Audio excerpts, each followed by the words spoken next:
England থেকে সরাসরি ভারতে যাওয়ার কথা ছিল সাকিবুল হাসানের। 15 সেপ্টেম্বর ভারতের মাটিতে পা রেখেছিল বাংলাদেশ দল। আজ 17 সেপ্টেম্বর এখনও দলের সঙ্গে যোগ দেননি তিনি। মাঝে একদিন বিরতি নিয়ে 19 তারিখ থেকে শুরু হবে মাঠের খেলা। পাকিস্তানের বিপক্ষে সিরিজ শেষে পুরো দল দেশে ফিরল। সাকিব উড়ে যান ইংল্যান্ডে।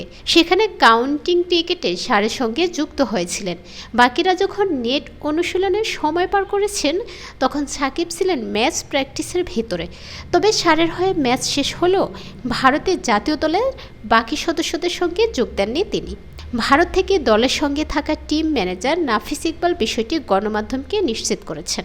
এমনকি জাতীয় দলে সাকিব ঠিক কবে নাগাদ বা কখন যোগ দিবেন সেটি এখনও বিস্তারিত জানা যায়নি। তবে ধারণা করেই বলা যায় আজই চেন্নাইয়ে দলের সঙ্গে যোগ দিতে পারেন সাকিব। কেননা মাঝের সময়ে টেস্ট ম্যাচ গড়াতে বাকি কেবল একদিন রয়েছে।